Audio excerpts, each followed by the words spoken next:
স্বাগত গুণুছ দীপাঞ্জলি গগৈ বাইদেউ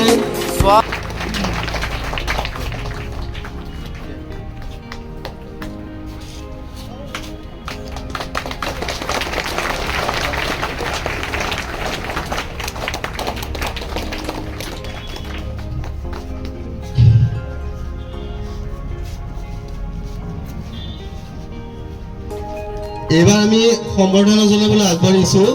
ৰাজকুমাৰী সুজিতা সিংহ বাইদেউ সম্বৰ্ধনা বন্ধা আঞ্চলিক হাইস্কুলৰ তৰফৰ পৰা সম্বৰ্ধনা জনাব বিদিশা ঠাকুৰীয়া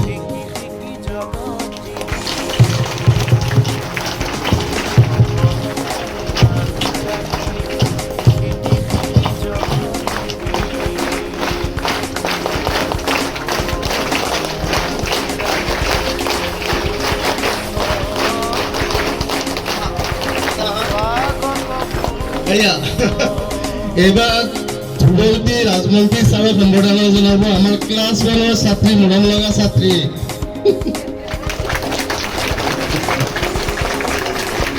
দি দিয়া দিয়া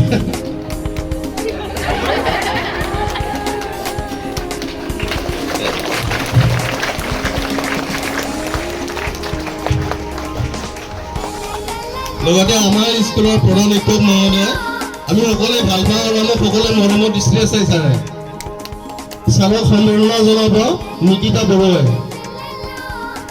মাৰা ছাৰৰ কাৰণে এটা বিগ ক্লেপ দিয়া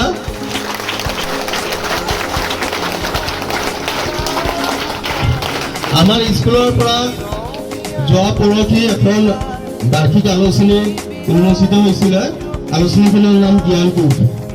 আমি ছাৰ বাইদেউসকলক আমি এখন আলোচনী প্ৰদান কৰিম দিয়া বাইদেউ দিয়া আৰু দিয়া বাইদেউ দিয়া এতিয়া আমি কৰি থকা প্ৰাৰ্থনা সভালৈ আগবাঢ়ি আছো এতিয়া প্ৰাৰ্থনা সভাৰ কাৰ্যক্ৰমণিকা আৰম্ভ হ'ব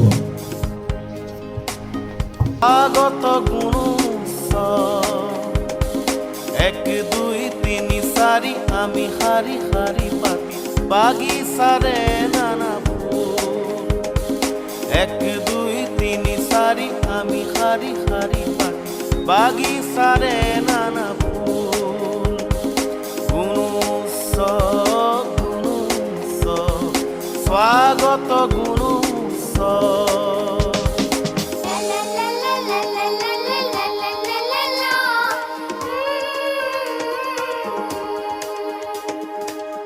আমাক ক'বা কিবা সুবিধা আছে অসুবিধা আছে কিবা ভাল পাইছা কিবা ভাল নাই পোৱা সবখিনি আমাক খোলাকে ক'বা আমি পৰীক্ষা ল'বলৈ অহা নাই আমি অকণমান তোমালোকৰ লগত থাকি চাব বিচাৰিছোঁ যে তোমালোকে সঁচাকৈয়ে মানে পঢ়া শুনাখিনি পাৰিছা নে কিবা তোমালোকৰ অসুবিধা হৈ আছে আৰু আজিতো বহুত ষ্টুডেণ্টছ ন চ' সেইকাৰণে তোমালোকে চবেই কোঅপাৰেট কৰিবা দেই আজিৰ দিনটোত আৰু সকলোৱে আমি এটা খুব ধুনীয়া এটা মেমৰি হ'ব লাগিব এইটো আমি সদায় আমাৰ জীৱনৰ কাৰণে আমি মনত ৰাখিম যে সেই যে দিনটোত আমাৰ গুণোৎসৱ হৈছিলে ইমান ভাল লাগিছিলে এটা খুব মেমৰেবল এক্সপিৰিয়েঞ্চ চবৰে এটা ভাল লগা এটা অভিজ্ঞতা হৈ থাকে জীৱনত